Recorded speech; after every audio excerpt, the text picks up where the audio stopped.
Hello and welcome back to Esoteric Ebb.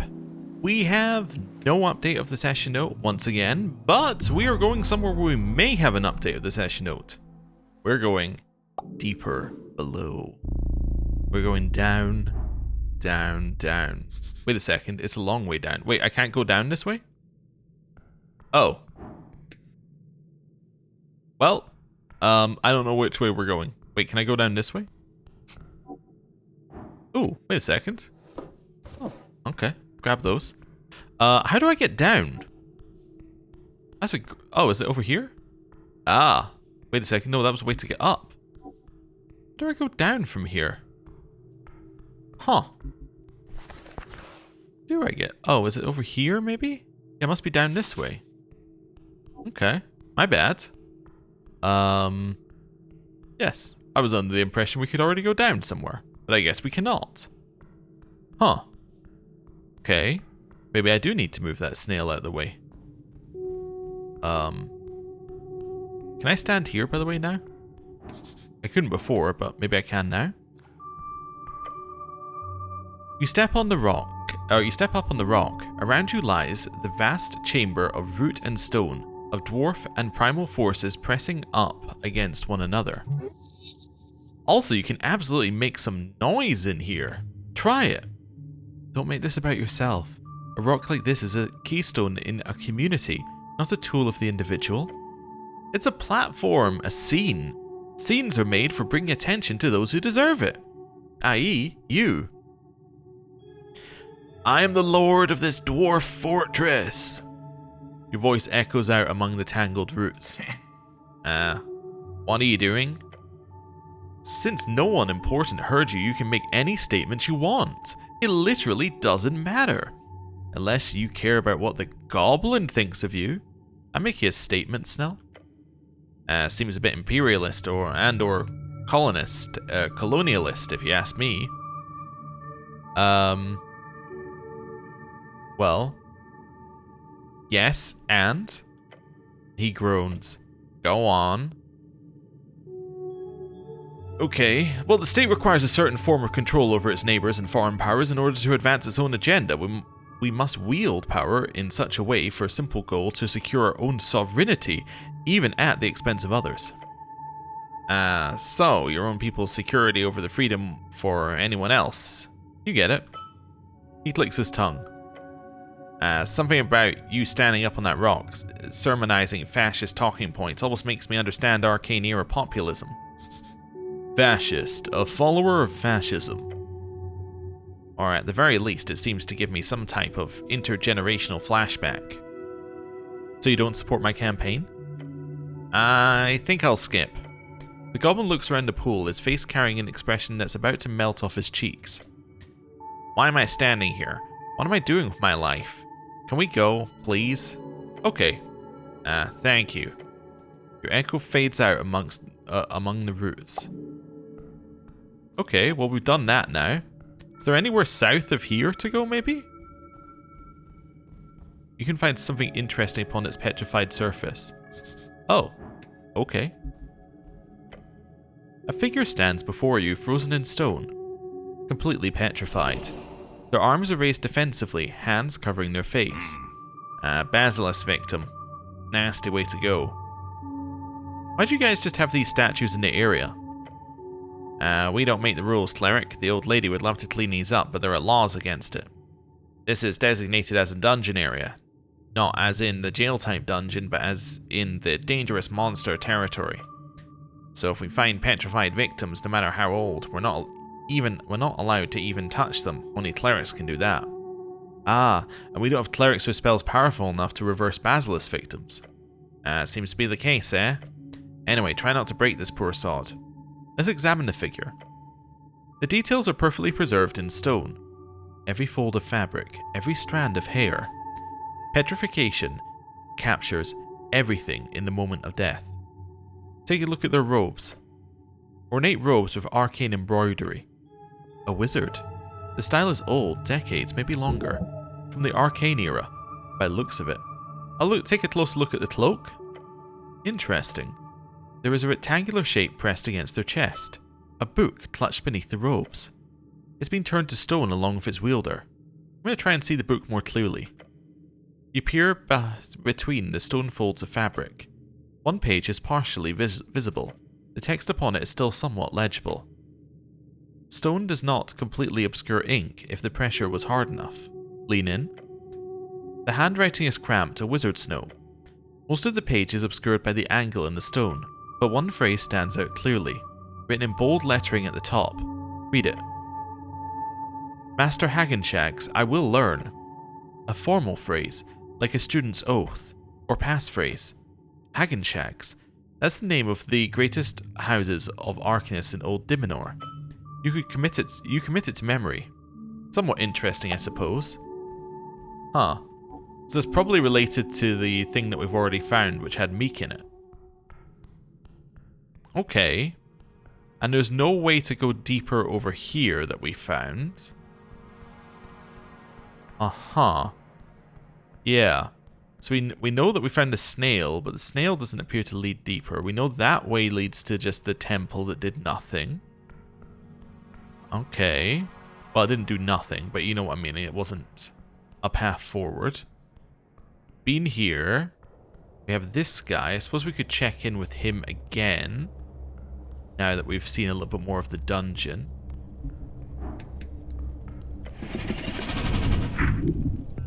Right. Yeah, nothing from him. Okay.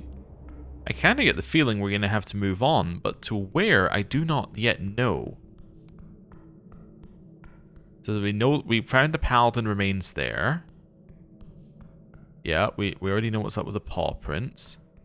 This way leads to a door which does not open. Says it's a one-way door. Okay. This way leads us down here, which leads us into this room with the man and his, well, rock lobster, who are no longer here. The calendar does nothing, but it might do something later, potentially. Let's head this way. Then around here. Then down this way. And then it brings us back here. This told us to go deeper. So we came in here, and then we went, well, we can't go deeper down this path because there is no path. Right. And that's everything down here, right? Yeah, because there's nowhere we can go. We've been in Roots. Roots leads to there. Yeah, yeah. So the only way forward is through that snail. I think. If we want to go deeper, the only way to go deeper is via the snail. So that route is actually much more important than we initially thought it might be. Okay, let's go and quickly check in. We may need something like comprehend animals to do anything with it. Can I do anything with this now that we've loaded the game? No, I think it's the same. Yeah. Yeah. That's fine. It's an esoteric pocket and we can't do anything. Okay, this... we have nothing we can do with it. Yeah, nothing we can do with it. Okay. Well, let's assume that the game will give us some idea of where to go. Let's... oh, you know what we should do? We should go to the shrine and pray.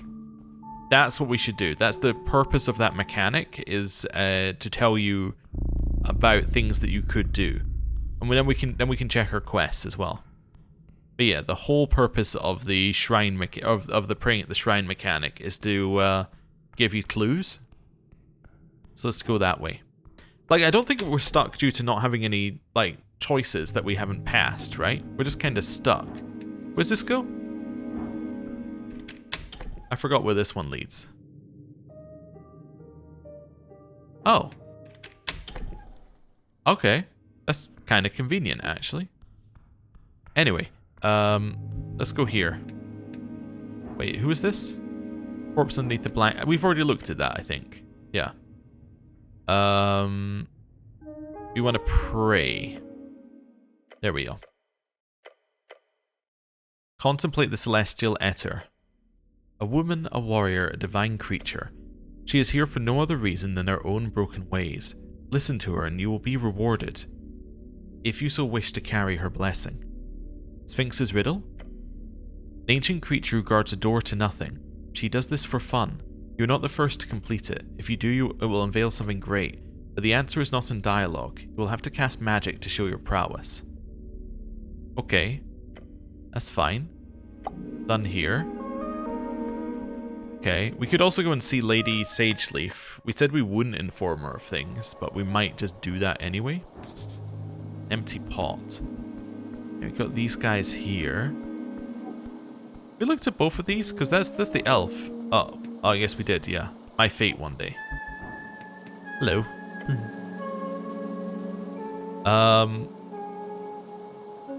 I've spoken with your helpers, Visken. How interesting. What have you figured out here, Cleric?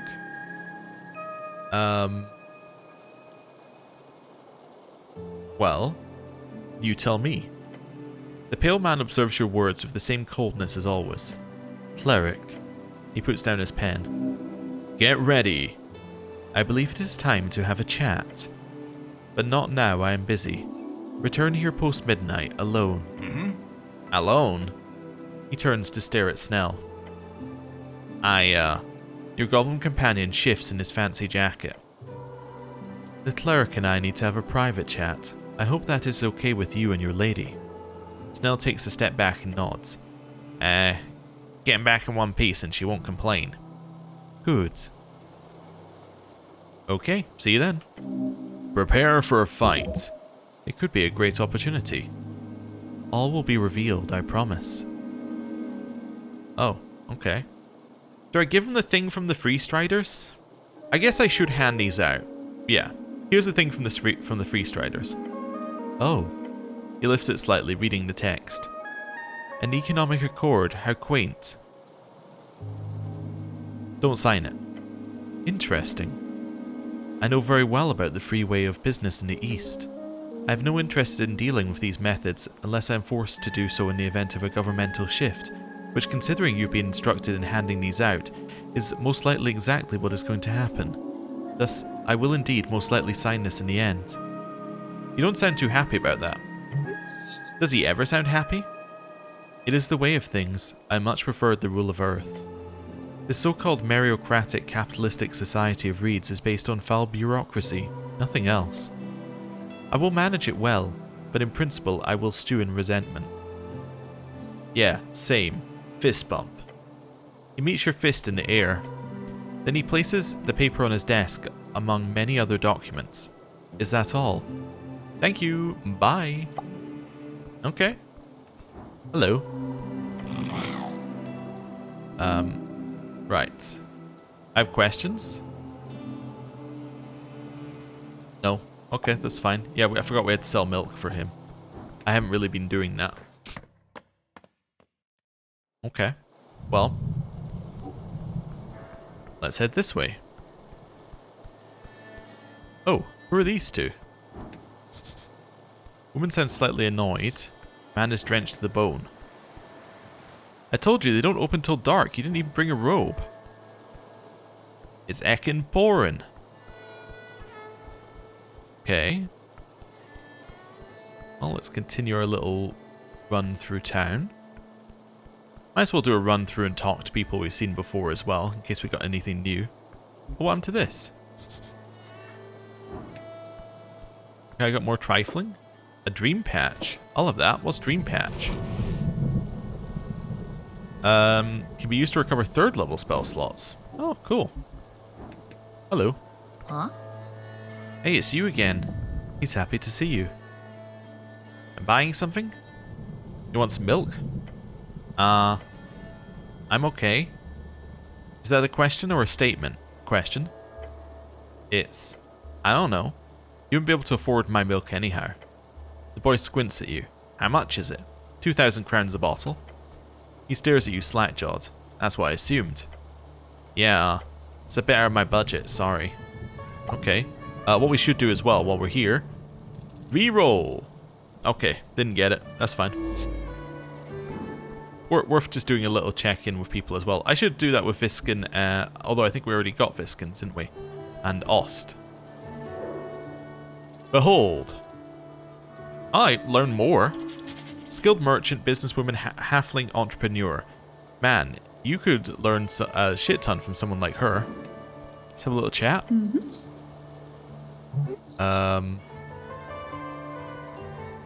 That's a powerful spell you're using to speak my language. It is. But don't worry, I'm not a great wizard. It is a skin picture. Oh, right. What do you call it here? You have a specific term for it. Some words do not appear to translate properly. He taps her lips and looks at you. An esoteric tattoo? Tattoo, that's the one. I paid a lot for it in Helix. Hi, she. Fun fact, the inking was actually performed by a mummified frog woman. That's it? Well, let's just say a kiss picture? No. She squints at you. The halfling is not sure if you said something idiotic or if her translation failed. Is it like a mouth thing? No. Does it start with an E? Maybe. Oh no. Ears. Elk. Ebb. Eye. Eyebrows. Eyelashes. Eggplant. Enigma. Ermine. Ooh, I love those. But no. Eccentric. Elevator. No, that's... Do you even know what an elevator is? Of course I do. I employ elevators all the time. I thought they weren't really a thing in Norvik. That's good to know. The elevators in Blood City Bay are quite impressive as well. But no. Epiphany? I am looking for an epiphany, but it's not an epiphany I'm looking for. God, this is confusing. But no, it's something else. No. Esoteric? Yes, that's it. It's an esoteric tattoo. I'm going to say no thank you. Look embarrassed. What? No, it's on the tip of my tongue. Okay, how much was it? 12,000 snips. That is 1,000 crowns if my brain calculation is correct. Nice 10. Thank you. It's an old rag and a stick. Priceless. That's a mean thing to call your gargoyle. Very funny, warrior. I'm sure Philur agrees. Do you want to buy some milk? Milk, you say? Yes. From a cow? Potentially. Is it fresh? Potentially. Are you carrying around bottles of milk? Potentially. How much would this milk cost? 2,000 crowns per bottle. How large is this bottle? Potentially. Interesting. So you'll buy one? No. But very interesting. You're really leading me on here. She says nothing and just smiles. How polite. You're a local entrepreneur, right? I suppose, she says and grabs the paper. Oh, I see one of these. Not entirely sure I reached the requirements of being a local, but I suppose it can't hurt to look over the legals here. Thank you. Alright, see ya. Might as well, while we're here, just hand them out. Because that seems like it is actually a path forward. Now, is it a path forward where we need to go? No, but it is a path forward. Hey, what's up? Nope, nothing from you. Oh, I already got everything I need from the duck. Okay, fine. Let's leave. Okay, so we're just kind of doing a whirlwind tour of everywhere we could be. Oh, Snell. Behold. The goblin gets shit done no matter the odds. Highly competent, but with a craving of validation. Just look at the way he dresses himself. He doesn't work for himself or any ideal. This goblin devotes his life for his lady. No different than a religious nut. Okay. Cool. I don't want to go into our home. I just want to go up here. Just to see what we can access. There's nothing along here, right? No, there is a guy on the roof there, though, which is interesting. Okay. Over here. Let's check in this way. I know that there are places in Waterdeep we have yet to go as well, so we should probably go to there as well. Behold! Hey, we hit the final bit. As with all things, it's the economy which steers the masses, the flow of capital. As you've read so much about, these boys might rage against the world if they wish, yet they each held a role in society which paid them well and granted them satisfaction, then all that rage would subside. They simply require a new ideology, one which supports their economic interests and nothing else. Well, we've given them that, we just need to, we're gonna climb the ladder. Yeah. All we need to do with them is finish their quest, and then we can do the next part for them. Right, down here. In here. I guess we're just going to kind of wander around, I think I called it Waterdeep again, Water Lane. Waterdeep is D&D, obviously. Right, the griffin is still asleep there. Yeah, so the one place I know we haven't been is this building. I have no idea what this building is, but maybe it's important. Oh, wait a second. Wait a second. We got our book bound, right? Oh, he's not open yet. Oh, okay. Let's go in here. I don't know what PN is. Children's drawings on the wall. Scholarly commendation of the Fordnip Commonwealth. Almost dead, but not yet. Something stuck between the pages. We'll have those.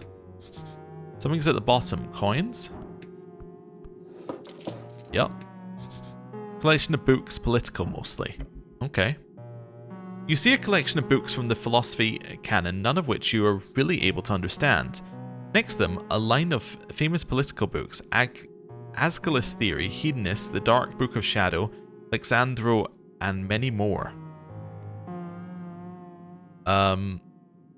Let's read The Memoirs of a Statesman by Nicholas Darrow. The Coin Lord's own book. The first few pages are devoted to rambling text about the history of governing. From ancient texts from various beasts of Jor to gods of the divine era to several arcanist figures, Darrow then smoothly moves on to conflate their accomplishments with his own. Beasts of Jor, a term for the sentient folk who aligned with Jor during the Gate era, also known as the Anticepalian folk. Most are gone today. Especially since he also includes an explanation of his lineage that he is a direct firstborn grandson of Borgo Darrow, the first paladin of Earth.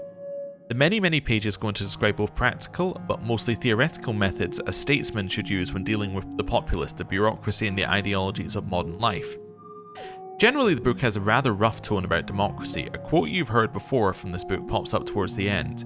Those who believe in democracy have a wonderful view of folk, to think them capable of making rational and informed decisions devoid of personal bias and emotional conduct. From what you remember, it caused quite a stir when it came out 2 years ago. You recall a rumour about Shield Lord Jarn having hated this book so much during its printing that he personally bought 200 copies only to burn them in his garden. Shield Lord, the magistrate handling industry, armory, city defences, mining and refining, as well as resource allocation, currently held by Eric Jarn in the North Wall district. It's probably not true. Probably. Alright, I'll put it away. Alright, we'll come back to these. You. Behold! Okay, we got some info. A scholar of the Fordnip Commonwealth, a man working out of a hole in the wall. This is the type of man who knows exactly where he's going, and is going there very slowly and deliberately. He knows his expertise, his moves are calculated, his journey long. You take a step into the cramped office, standing in front of a sleeping halfling. Is this a scholar? Curse the gods, go investigate his book collection before waking the lazy halfling. Oh, okay. Well, it told me to do the book collection, I guess, so let's do that first. The Folk by Alexandro. Alexandro, this was the first book placed in your hands as an Earthfolk recruit. Open it. Look inside. It's an old worn copy of the same text. Musings about divine era, of great walking gods and their theocratic states. A history lesson morphing into a series of guidelines. How modern leaders, as a response to the drawn-out Coast War, should return to the old. The proven, the organized, the divine. Although written from the perspective of not faith nor service to the holy, but rather that of service to the state. A modern theocratic vision, this nation as an entity not bound by the protection and lifetime of its god. Instead, the nation-state will survive on unifying cultural traits passed down from that god to his people. This Alexandro writes, will fasten them into the earth, creating firm groundings for the states to exist beyond any others. The later chapters go on to describe his dream of a Millennium Empire, his grand plan, a nation to survive the passing of eras. Millennium Empire, Alexandro's dream of an empire to last throughout the eras. He knew well how the Arcanists, despite their greatness, could not last past their prime. Nor could the old monarchs of the divine era, even the beasts of Jor, did not stand the test of time. It is the fascists who will create lasting order, only them. A collection of ideas he gathered in this dream. An ideology structured around order without the weakness of monarchy, the chaos of democracy, or the esoteric dependence of magiocracy. The Millennium Empire, the fascist ideal. Let's say a good book. Alexandro knew what he was talking about. Whatever your thoughts are, this book is used to reshape the city. You know well how effective it is. Let's put it away. A blind manifesto by the hedonists. The book. The book. Always listen to your hungry stomach, it says, with big ugly letters on the first page. You should listen to the book and the stomach. Let's say this wonderful manual. Same as always, the book begins with a tirade about property ownership. Then on the 5th page you find a diagram showing how to ritualistically summon a demon. It's incorrect, however, on purpose supposedly. The rest is a series of extreme essays on the topic of hedonism, rejection of statehood, free association, maximizing sensation, direct democracy, and reciprocal exchange. It paints up an image of an ideal world where all can live without strife simply through the cooperation and love of all things. Oh no, this isn't wonderful at all, this is obviously awful. Made illegal in many cities after its release in 466 in the Arcane era. This rambling text has survived for one reason or another. It is the thing that makes you feel good, the text of truth. Let's look at the chapter on free love. You flip to page 52, you remember it well. It has pictures. Tiny scribbling, something akin to stick figures positioned in various enwrapped unities. You remember the words well, the guide on how to make the ultimate sensations of flesh. Remember it well, you will need it one day. Alright, I'll put the book away. Let's open the Dark Book of Shadow by the Shadow Lord. You pick up the black covered tome. A faint tingle goes through your gloved hand.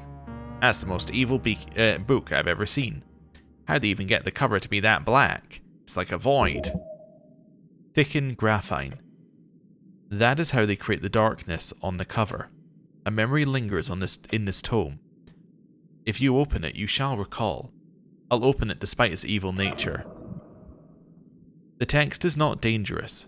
The pages show but a holy scripture of the Shadow Lord's lost religion, one of eternal servitude and the search for life and death. However, you remember it well. This was the first book you were ordered to study as punishment for your idiotic behavior at the towers. You remember your first journey towards the esoteric.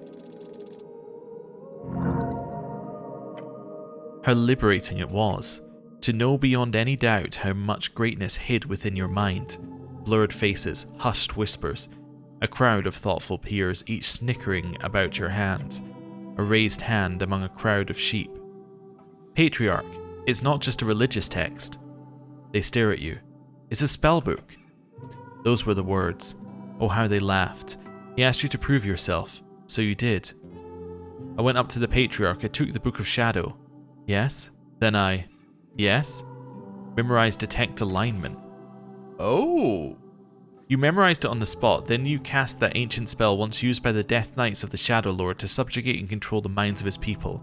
A spell that is, despite its first level, not learned by most clerics until they grasp the intricacies of higher tier casting.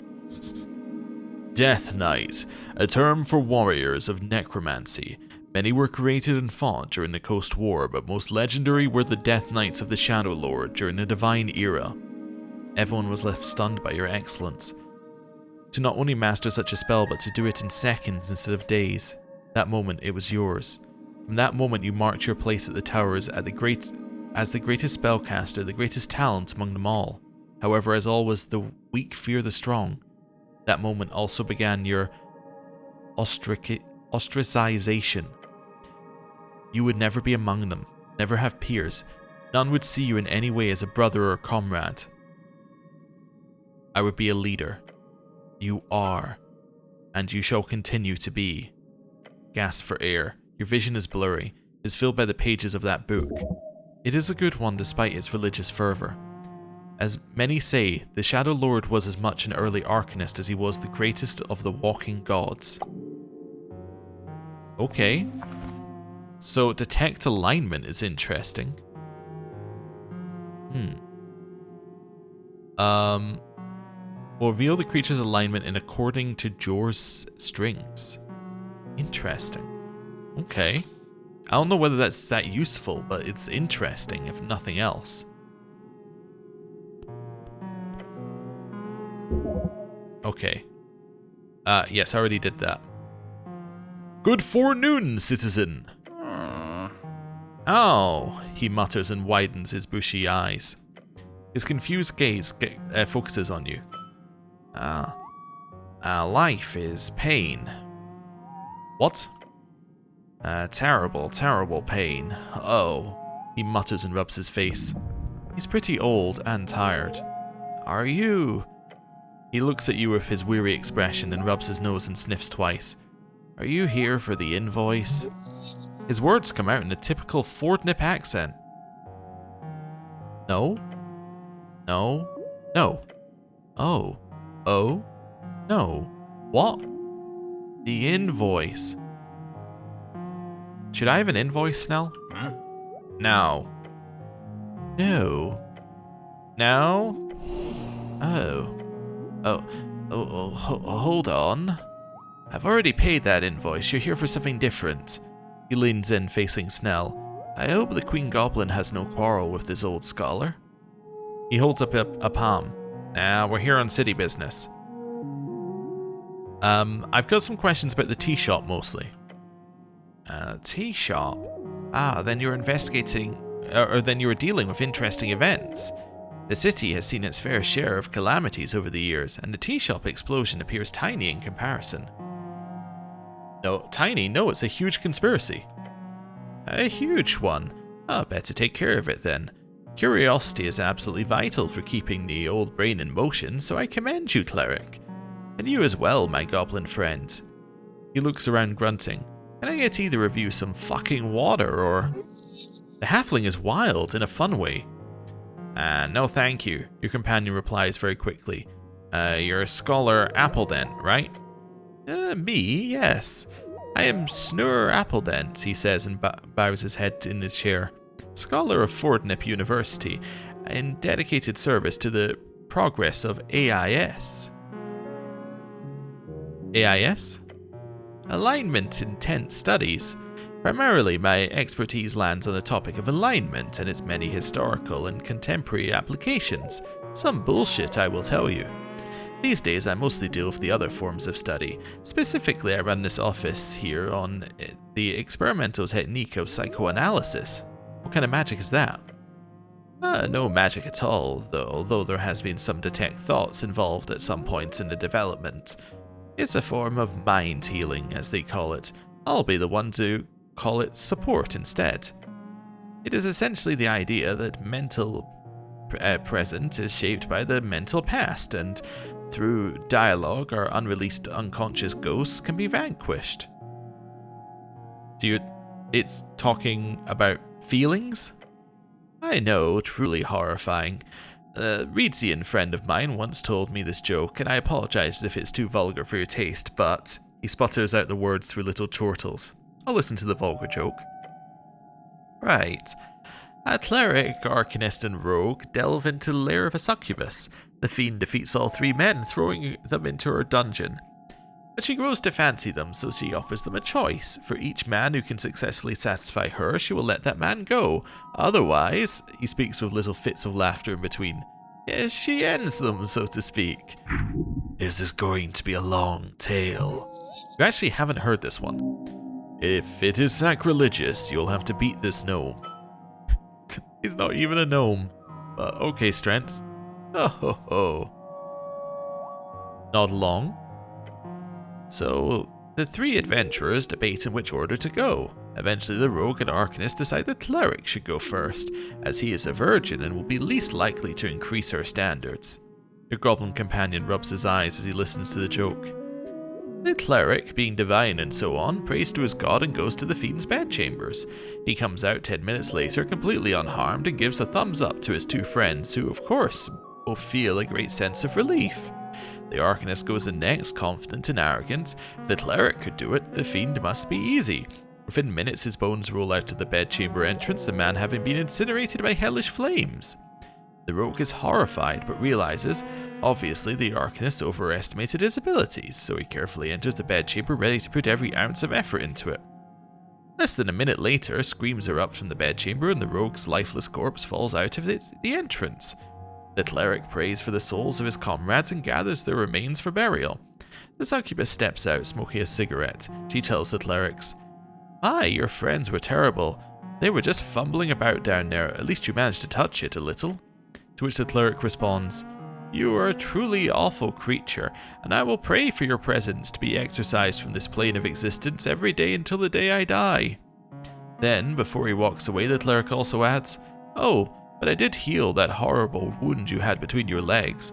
Hopefully that makes you less evil in the future." The goblin lets out a slight gust of wind through his nose. I'm going to say I don't get it. I want him to explain it. "Oh," the halfling chortles loudly. "My kind of humor, you might say. In short, you can view the succubus as an evil in the world which religious fervor would pray to repair. However, such reparation could often lead to a not so optimal path." He keeps on laughing. "Or more simply, you could say it's basic allegory for alignment itself. The Cleric meant well for all intents, but his actions cost the lives of both of his comrades. Is that evil or is it good? And so on. Either way, psychoanalysis, yes, that's what we're talking about. It's about your feelings, thoughts, memories, choices you've made, things that have happened to you. They can bog you down, so to say, and the goal in my clinical practice is to root that out in my patient's mind and help them be aware of the repressed negative baggage, if you will, so one can move forward more speedily." I don't have any repressed negative feelings. A bold claim, but it's not the only thing I work on here. I'm currently exploring the dream of anima animus. Sounds interesting? It is. Beyond that, I also focus on a lot on my own unverified theories. He slaps his knees and grins. The folk spirit, have you heard of it? No, I have not. Understandable, it's not yet published. The folk spirit is a working title for my new thesis.